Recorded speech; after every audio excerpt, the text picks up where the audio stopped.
शांति 3 अगस्त 2023 की साकार मुरली है। प्यारे प्यारे मीठे मीठे बाबा हम बच्चों से कहते हैं, मीठे बच्चे, याद की यात्रा में टाइम देते रहो तो विकर्म विनाश होते जाएंगे। सबसे ममत्व मिट जाएगा, बाप के गले का हार बन जाएंगे। प्रश्न, गॉड फादर द्वारा तुम बच्चे किन 2 शब्दों की पढ़ाई पढ़ते हो? उन 2 शब्दों में कौन सा राज समाया हुआ है? बाबा उत्तर देते, गॉड फादर तुम्हें इतना ही पढ़ाते हैं कि हे आत्माएं, शरीर का भान छोड़ो और मुझे याद करो। ये 2 शब्दों की पढ़ाई इसीलिए पढ़ाई जाती है क्योंकि अब तुम्हें इस पुरानी दुनिया में पुरानी खाल नहीं लेनी है, तुम्हें नई दुनिया में जाना है। मैं तुम्हें साथ ले चलने आया हूं, इसलिए देह सहित सब कुछ भूलते जाओ। गीत है, तुम ही हो माता पिता तुम ही हो। ओम शांति। बच्चे सालिग्राम जानते हैं कि कोई मनुष्य द्वारा हम शास्त्र नहीं सुनते हैं। इसको सत्संग नहीं कहा जाता है, पढ़ाई कहा जाता है। अगर मनुष्यों से पूछा जाए तो कहेंगे हम सत्संग में जाते हैं, वह कहेंगे कि हम कॉलेज में जाते हैं। सत्संग कहेंगे ना वो तो। ये तो जानते हो, सत्संग में साधु संत विद्वान आदि सुनाने वाले होंगे। स्कूल में भी मनुष्य टीचर प्रोफेसर आदि होंगे। यहाँ तो मनुष्य नहीं है, ये है बेहद का रूहानी बाप, जिसको कहा जाता है त्वमेव माताश्च पिता। ये महिमा देवताओं की भी नहीं, ब्रह्मा विष्णु शंकर की भी नहीं। ये महिमा है निराकार परमपिता परमात्मा की। अब बच्चे जानते हैं कि निराकार परमपिता परमात्मा ये शरीर धारण कर पाठ बजा रहे हैं। सिवाय इस निराकार परमपिता परमात्मा के कोई भी ब्रह्मा कुमार कुमारियों को पढ़ा नहीं सकते। ब्रह्मा को भी ज्ञान सागर नहीं कहेंगे, इसको प्रजापिता कहेंगे। ज्ञान सागर एक ही निराकार परमपिता परमात्मा को कहा जाता है। वही पतितों को पावन बनाने वाला है, क्योंकि ज्ञान सागर से ही सद्गति होती है। यह है नई बात। गीता में श्री कृष्ण का नाम डालने से खंडन कर दिया है। अब मनुष्य को कैसे पता पड़े कि नॉलेजफुल परमपिता परमात्मा आकर नॉलेज देते हैं? ये मनुष्य भूल जाते हैं। ऐसे नहीं कि शास्त्र आदि द्वापर के आदि में ही बनते हैं, नहीं। समझाया जाता है पहले बाप का चित्र मंदिर आदि बनते हैं, जिससे भक्ति शुरू होती है। भक्ति भी बहुत समय परमात्मा की होनी चाहिए, क्योंकि ऊंच से ऊंच वह है। उनकी पूजा पहले शुरू होती है। पूजा लायक है ही एक शिव। ऐसे नहीं कि ब्रह्मा विष्णु शंकर व जगत अम्बा जगत पिता पूजा के लायक है। इन सब को पूज्य लायक बनाने वाला एक ही बाप है। उनकी भक्ति भी जरूर अधिक होगी। ये ब्रह्मा तो कुछ नहीं, इनमें परमपिता परमात्मा न आए तो इनकी पूजा क्यों होगी? परमात्मा की पधरामणी होती है तभी तो गायन है ना।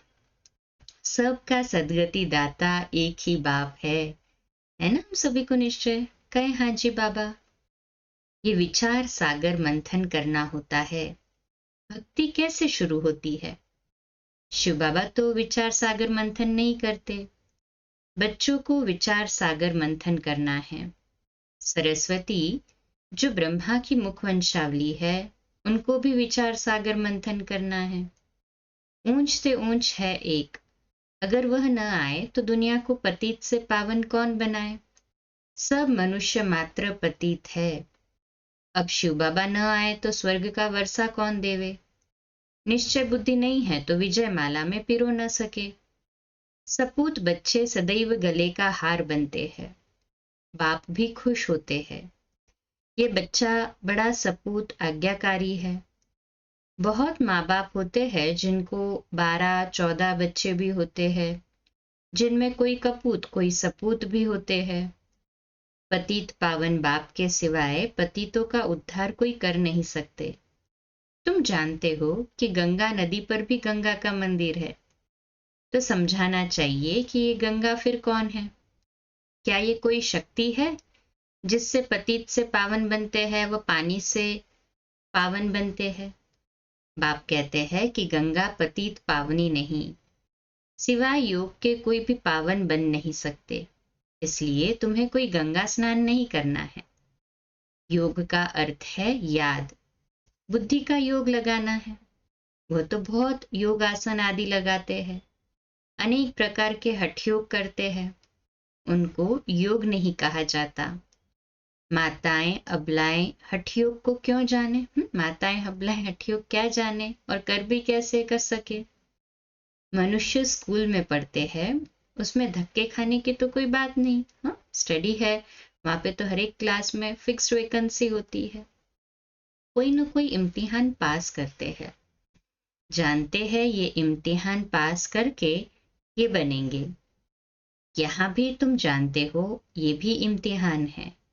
गॉड फादर पढ़ाते हैं, नशा चढ़ा, हमारे टीचर स्वयं परमपिता परमात्मा गॉड फादर है। वह है पतित पावन। तुम्हारी है गॉड फादरली स्टूडेंट लाइफ, है ना सभी की? कहे हाँ जी बाबा। बाप पतित से पावन कैसे बनाते हैं? कहते हैं, हे आत्माएं, इस शरीर का भान छोड़ो, इस पुराने शरीर को छोड़ना है। पहले पहले तुम्हारा शरीर गोरा था, अब आयरन एजेड हो गया है।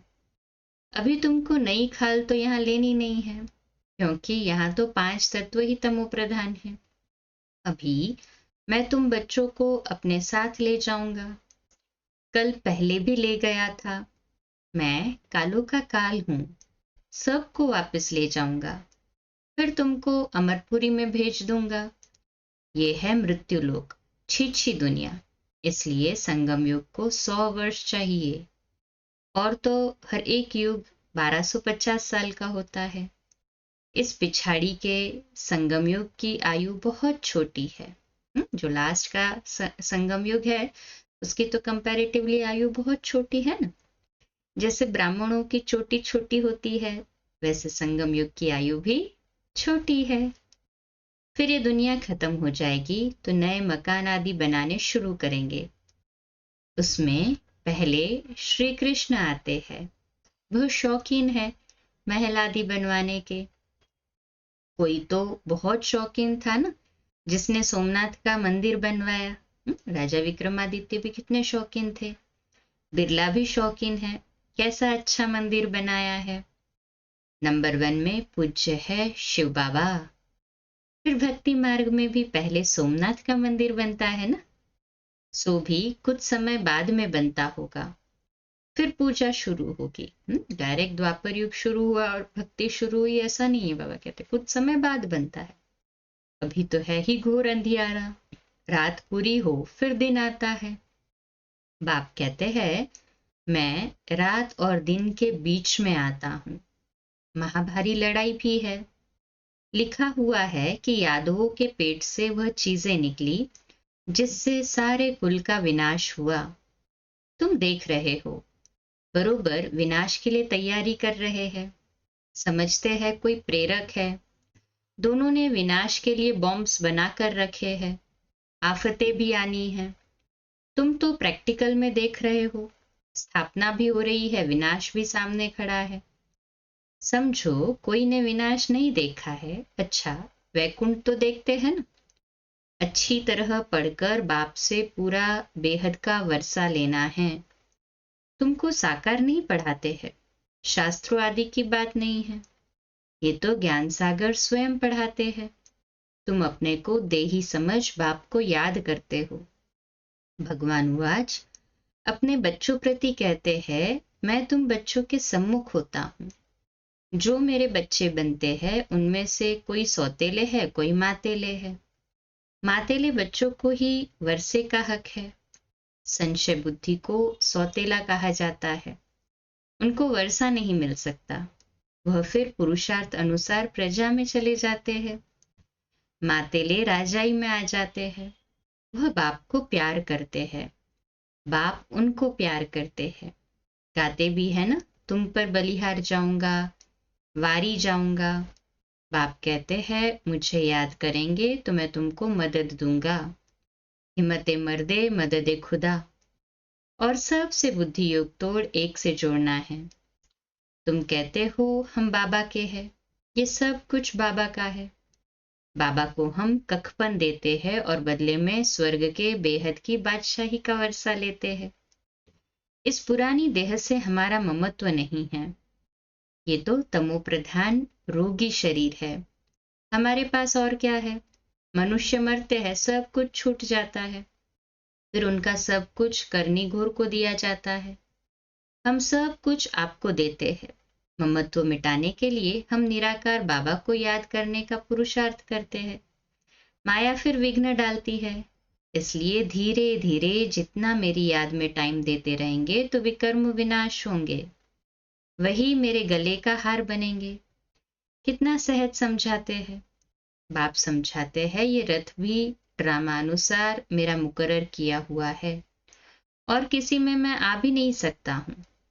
तुम भी कहते हो बाबा, कल्प पहले भी हम आपसे इसी मकान में इसी ड्रेस में मिले थे और आपसे वर्षा लिया था, तो कितना सहज है। बाप कहते हैं कि सिर्फ मुझे याद करो और कोई भी तरफ बुद्धि न जाए। Double underline. याद रखना, अंतकाल जो पुत्र सिमरे, अगर किसी को भी याद किया तो फिर वहां जन्म लेना पड़ेगा। कहाँ भी ममत्व नहीं रहना चाहिए, क्योंकि बुद्धि का ममत्व कहीं और गया, मन कहीं और जुटा। शरीर छूटते वक्त जहां मन गया वहां पर वापस हिसाब किताब बनेगा। कितनी सूक्ष्म बात है ना। इसलिए बाबा कहते हैं योग का, बाबा को याद करने का बहुत काल का अभ्यास चाहिए। अंतकाल जब प्राण तन से निकले तब केवल एक बाबा ही याद आए। पुत्र को समरो तो पुत्र के पास जन्म, स्त्री को सिमरे तो वैसा। बाबा कहते अंतकाल जो स्त्री सिमरे, बाप आते हैं पतितों को पावन बनाने। उनकी महिमा कितनी करते हैं। एक ओमकार, उनका एक ही नाम है। उनको दूसरा शरीर मिलता ही नहीं है जो नाम बदली हो। तुम तो 84 जन्म लेते हो ना, तो नाम भी 84 पढ़ते हैं। बाप की महिमा में गाते हैं निर्भय निर्वैर अकाल मूर्त। वही कालों का काल है, उन्हें काल खा नहीं सकता। मैं सभी को मुक्ति धाम में ले जाऊंगा। निर्वैर, मेरा कोई से वैर नहीं है। अकाल मूर्त, अजोनी, मैं जन्म मरण में नहीं आता हूँ। उनकी कितनी महिमा गाते हैं। गाया भी जाता है दुख हरता सुख करता। कलयुग के दुख हरते हैं, सतयुग के सुख देते हैं। बच्चे जानते हैं भारत में सतयुग में जीवन मुक्ति थी। जीवन में थे परंतु कोई बंधन नहीं था। बाकी सभी आत्माएं शांति धाम में थी। याद पड़ता है ना। तो जरूर बाप जब संगम पर आए तब सभी को शांति धाम ले जाए और तुमको फिर सुख धाम भेज दे। कितनी सहज बात है। परंतु माया ऐसी है जो यहाँ से बाहर गया तो भूल जाएंगे। जैसे गर्भ जेल में धर्मराज के द्वारा तुमको सजा दिलाता हूँ, त्राही त्राही करते हो कि हम माफी मांगते हैं, फिर ऐसे पाप नहीं करेंगे। बाहर निकलने से फिर भी पाप करने लग पड़ते हैं। ये है ही माया का राज्य। सतयुग त्रेता में माया होती नहीं, वहां तो सुख ही सुख रहता है। अभी तुम पढ़ रहे हो, इसमें घर बार छोड़ने की बात नहीं। बाप कहते हैं देह सहित सब कुछ भूल जाओ। तुम्हारा ये बेहद का सन्यास है। उन सन्यासियों का है हद का सन्यास। जंगल में जाकर फिर लौट आते हैं शहर में। नाम कितने बड़े बड़े रखवाते हैं। बाप कहते हैं मैं कितना सहज समझाता हूँ। बूढ़ियाएं कितनी हैं, कहती है हमको धारणा नहीं होती है। अच्छा, ये तो जानती हो कि परमात्मा पढ़ाते हैं। वो कहते हैं सिर्फ मुझे याद करो। इतना तो निश्चय है ना माताओं को कि भगवान पढ़ाते हैं तो उनको याद करना है, इसमें तो कोई तकलीफ ही नहीं है। अभी हमने 84 का चक्र पूरा किया है। बुद्धि में चक्र फिरा है। हाँ जी बाबा, ये हुआ स्वदर्शन चक्र। आत्मा को चक्र का दर्शन होता है, यहाँ ही निरोगी काया बनती है। चक्र को जानने से तुम ऊंच पद पाएंगे। इसीलिए बाबा कहते हैं कि स्वदर्शन चक्रधारी बनो। कितना सहज समझाते हैं, सहज याद, सहज सृष्टि चक्र, कोई तकलीफ नहीं। ये है सच्ची कमाई।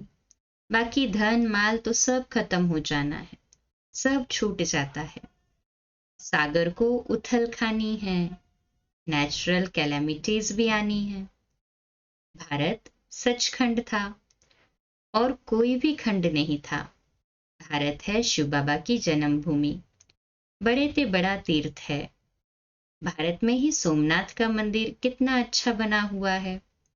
अभी तो ढेर के ढेर बनाते हैं। बाबा कहते हैं कि इस समय की शादी पूरी बर्बादी है। शिव बाबा से सगाई पूरी आबादी है। शिव बाबा साजन भी है, स्वर्ग में भेज देते हैं। तुम यहाँ आए हो, जानते हो हम यहाँ बरोबर नर से नारायण, नारी से लक्ष्मी बनेंगे। ऐसे नहीं कि पुरुष जाकर पुरुष ही बनेंगे, बदलते रहते हैं। कोई चोला पुरुष का, कोई स्त्री का। फिर सतयुग से त्रेता कैसे बनता है, वह भी समझाया गया है। अभी तुम बच्चों को नॉलेजफुल गॉडफादर पढ़ाते हैं। मनुष्य तो फादर, टीचर, सदगुरु हो न सके। फादर और टीचर हो सकते हैं, गुरु हो नहीं सकते हैं। सो भी वह जिस्मानी विद्या है। ये बाबा तो एकदम स्वर्ग का मालिक बनाते हैं। कोई भी बात न समझो तो 1000 बार पूछो। अच्छा, मीठे मीठे सिकिलदे बच्चों प्रति माता पिता बाप दादा का याद, प्यार और गुड मॉर्निंग। रूहानी बाप की रूहानी बच्चों को नमस्ते। हम रूहानी बच्चों की रूहानी माता पिता बाप दादा को याद, प्यार, गुड मॉर्निंग और नमस्ते। वाह बाबा वाह, शुक्रिया बाबा, शुक्रिया। धारणा के लिए मुख्य सार। पहली पॉइंट, सपूत आज्ञाकारी बन विजय माला में पिरोना है। बाप को अपना कखपंदे बलिहार हो सबसे ममत्व मिटा देना है। दूसरी पॉइंट, अंतकाल में एक बाप ही याद रहे उसके लिए और सबसे बुद्धियोग तोड़ निरंतर बाप की याद में रहने का पुरुषार्थ करना है। आज का मीठा वरदान है, सर्व खजानों को स्वयं में समाकर दिल शिकस्तपन व ईर्ष्या से मुक्त रहने वाले सदा प्रसन्नचित भव। आज का स्वमान है, मैं प्रसन्नचित आत्मा हूं। विश्लेषण, बाप दादा ने सभी बच्चों को समान रूप से सब खजाने दिए हैं, लेकिन कोई उन प्राप्तियों को स्वयं में समा नहीं सकते। वह समय पर कार्य में लगाना नहीं आता तो सफलता दिखाई नहीं देती। फिर स्वयं से दिल शिकस्त हो जाते हैं, सोचते हैं शायद मेरा भाग्य ही ऐसा है। उन्हें फिर दूसरों की विशेषता व भाग्य को देख ईर्ष्या उत्पन्न होती है। ऐसे दिल शिकस्त होने व ईर्ष्या करने वाले कभी प्रसन्न नहीं रह सकते। सदा प्रसन्न रहना है तो इन दोनों बातों से मुक्त रहो। स्लोगन है, स्वार्थ के बिना सच्चे दिल से सेवा करने वाले ही स्वच्छ आत्मा हैं। अच्छा, कम बोलो, धीरे बोलो, मीठा बोलो, सत्य बोलो, सोच समझकर बोलो। निमित्त भाव, निर्माण भाव, निर्मल वाणी। आज का नया दिन आप सभी को मुबारक हो, मुबारक हो, मुबारक हो। शुभ दिवस। आज रात्रि क्लास 8:45 बजे, कल सुबह अमृत वेला मेडिटेशन 3:30 से 4:30 और मुरली क्लास 4:45 बजे। ओम शांति।